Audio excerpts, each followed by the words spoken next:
feels like this team wasn't committed. And you guys talking about that Hail Mary, no one selling out, no one trying to get the football. When you look at this team that was 10-1 at one point, seemed to be back on a destination toward the Super Bowl, how did they get here, though, Rex?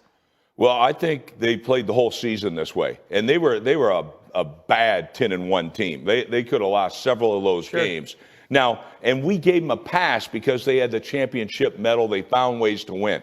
But this team, and I've said it from jump, they lack the knockout punch.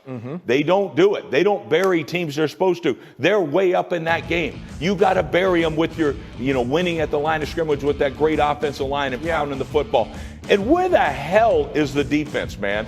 Like, when is the last time the Philadelphia Eagles were ranked 31st in the National Football League? This defense is, and I look at it this way.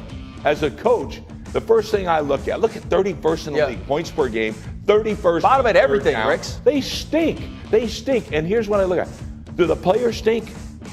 Or are they playing are they playing bad? Are the players bad, or are they playing bad? Yeah. Well, we know they're damn sure playing bad. Right. And I don't see anybody attacking the line. I don't see anybody knocking back up front. I don't see anybody getting off blocks and being committed to making tackles. 106 yards were before contact. Right. They gave up 200-some yards rushing to the Arizona Cardinals.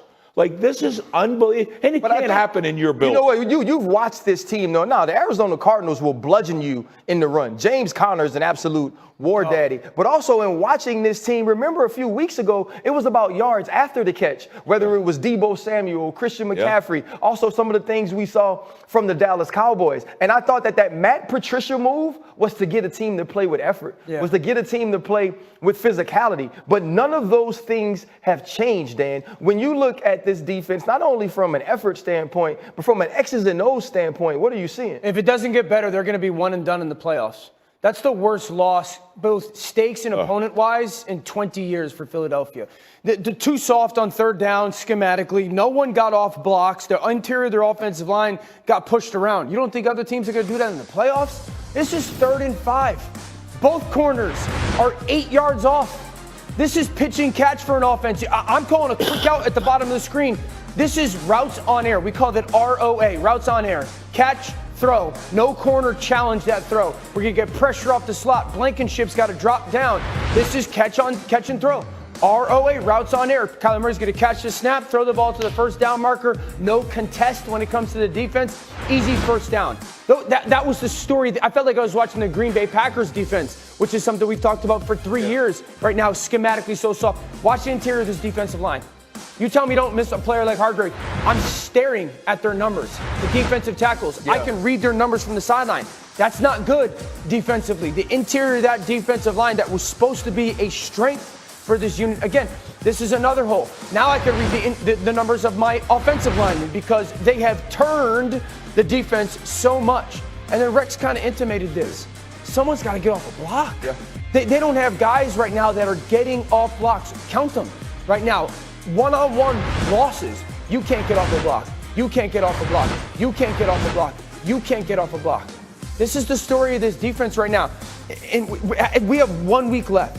Philadelphia's in the playoffs. Hey, I misspoke, by the way. They gave up 116 rushing yards before contact. What defense? And 105 afterwards. What defense in the NFC playoffs right now do we have less faith in?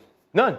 Maybe Green Bay if they win and get in next week. But I think RC. None that are in the playoffs right now. Not one team. They look like a juggernaut. Not one team that is clinched looks like the Philadelphia Eagles. But the problem is this.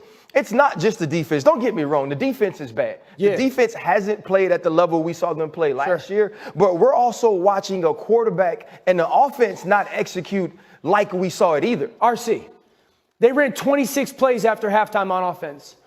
1 went to A.J. Brown.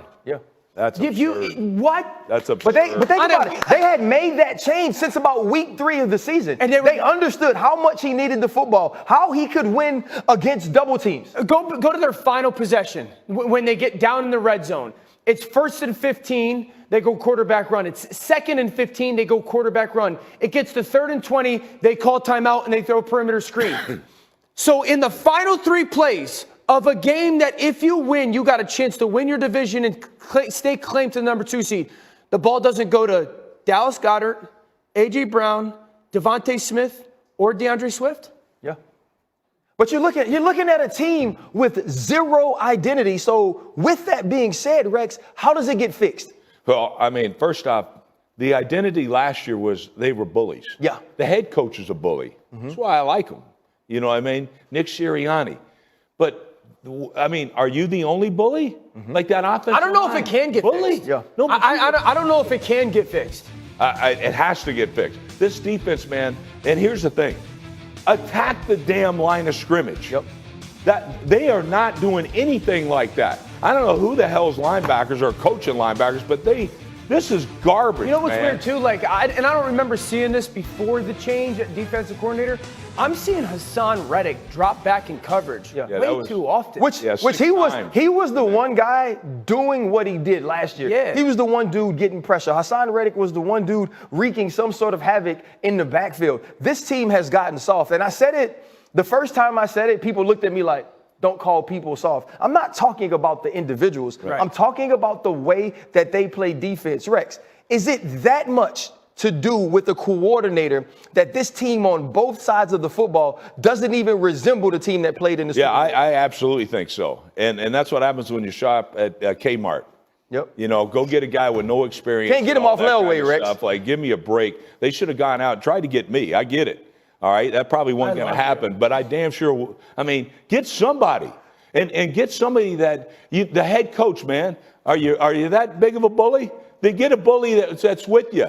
Yep. You know, that'll go back in Philly and represent the damn community. You got somebody soft as hell, soft as Sharman. That's how this defense is playing. Think about it right now. So if Tampa Bay wins next week, they're in. They would win the division, and I think Philadelphia would have to go on the road and play in Tampa. Yeah. Baker, Mike Evans, and Chris Godwin? Right. It would be very hard to pick the Philadelphia Eagles over the Tampa Bay Buccaneers right now, even with watching them play the way they did against the New Orleans Saints. Listen, week 17, fellas, it's in the books, though. So we're going to hand out some Sunday superlatives. Dan, good to see you. Last night in Jordan Love, in a must-win game to keep their playoff hopes alive, and now Green Bay next week plays Chicago, and if they win, they're in. Some of the throws that this young man's making are unbelievable. The fadeaway touchdown, this on the bunch to Jaden Reed, just become a very, very good player. In the last 2 months, this dude's tape is an absolute heater. And there's not a ton of quarterbacks playing a lot better football right now than Jordan Love. Rex, biggest surprise. The Pittsburgh Steelers offense. Yeah, Rex! Are you kidding me? They had 468 yards. No lie. They ran the ball down their throat with both backs. They dehydrated Najee Harris. So the other kid came in, and he got dehydrated. I don't know who the hell was running, but it was unreal, the ass whipping they put on And Mason Rudolph should have been starting the whole year. Mason Rudolph's the best quarterback on that team, which makes that a problem. Hey, guys, here's my favorite moment of the entire day. Kyron Williams, who's an absolute stud in his second year for the Los Angeles Rams, he gets a big score here. Wide receivers blocked out of their mind. We've already seen him run, find his mom on the front row, and give her footballs after he scores touchdown. Now, I don't know what this dude thought or who he thought his mom was, but he is trying to strip his mother. And she said, nah, bro, you gonna give me that. And you see her face too. She like, try me again. Try me again. I love the fact that mom said, that's my football, even more so than it's Kyron. Wait, so she didn't know that guy? No, she didn't know that dude. He had on a Giants jersey. He like he didn't get beat up. They played like, hey, you know what? Yeah, that's Kyron's perfect. mom. He got it ripped away from her, Look at from his Kyron's mother mom. and all that type of stuff. That's how the Giants played all season. Look at Kyron's mom. Just get the ball taken away That's from you. exactly who the Giants are. Hey, guys, coming up. Nó sẽ không cân đối nhé. Các bạn sẽ đặt cái chiếc túi lên như thế này. Mình đang thấy cái phần bên dưới này có vẻ là nó hơi bị lệch một tí, thì mình sẽ cắt cái phần nó bị dài hơn một tí đi thì nó sẽ đứng được như này nha các bạn. Sau đó thì các bạn sẽ dán keo vào đây. Và các bạn sẽ dán cái phần góc này vào đây, đúng không? Tiếp theo này, các bạn dán cái phần này qua bên này. Dán keo vào đây nhé. Được, mình sẽ dán nó lên đây. Thì đây sẽ là cái phần quai của cái túi này và mình sẽ có thể xách như này đúng không? Chiếc túi của mình nhỏ nhỏ xinh xinh như thế này nhá. Tiếp theo là các bạn sẽ sử dụng cái phần màu đỏ và cái phần màu vàng để các bạn làm cái gương mặt của cái chú sư tử để trang trí ở bên trong. Thì đối với cái phần gương mặt của cái chú sư tử này thì các bạn sẽ cũng sử dụng cái phần màu compa này để các bạn quay này. Mình sẽ quay một cái hình tròn màu đỏ như này để làm cái phần bờm ở bên ngoài của cái chú sư tử nhé. Và màu vàng thì nó sẽ chính là cái phần mặt ở bên trong thì nó sẽ nhỏ hơn cái phần màu đỏ này. Các bạn quay cho mình một cái hình tròn màu vàng nhỏ nhỏ như thế này. Ok, sau đó thì các bạn sẽ cắt cái phần hình tròn màu đỏ và cái hình tròn màu vàng này ra nhé. Đây sẽ là cái hình tròn màu đỏ này.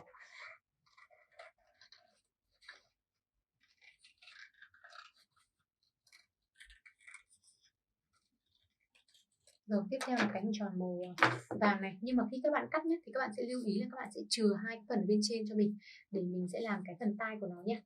Bây giờ mình sẽ cắt và mình sẽ hướng dẫn các bạn cách để chừa cái khoảng tai nhé. Ví dụ cái phần trên này sẽ là cái phần tai này, rồi mình sẽ cắt chừa ra cái khoảng này. Rồi tiếp theo sang bên này mình cũng chừa một khoảng như thế.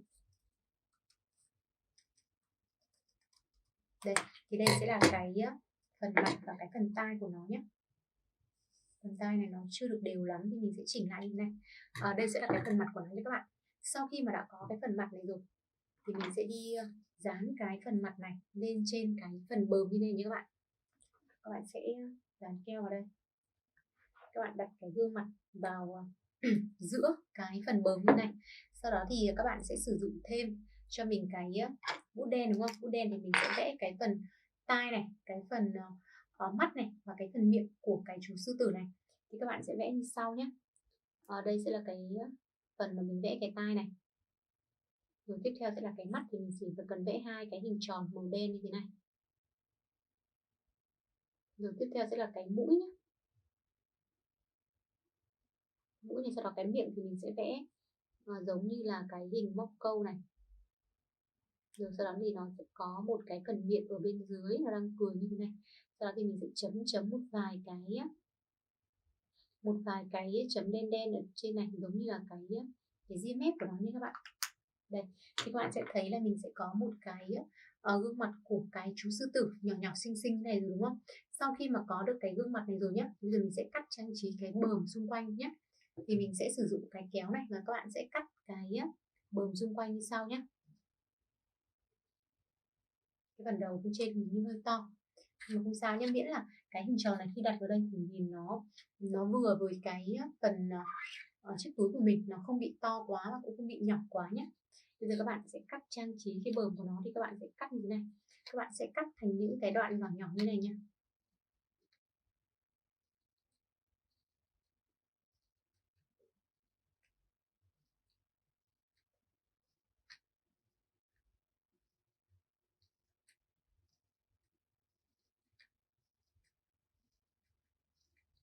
Đây, các bạn sẽ cắt cái phần bờm này thành những cái đoạn tờ giấy nó nhỏ nhỏ như thế này. Sau khi mà cắt xong cái phần này thì mình sẽ dán cái phần đầu của cái chú sư tử này lên bên trên cái chiếc túi của mình, là mình sẽ hoàn thành xong cái chiếc túi này nhé các bạn. Ngoài việc các bạn sử dụng cái phần đầu của chú sư tử để lại trang trí thì các bạn hoàn toàn có thể thay thế bằng những cái phần hình khác nhé, hình con vật khác hoặc là những cái hình thú khác cũng được, miễn là sao để cho cái túi của mình nó không bị trống nhé.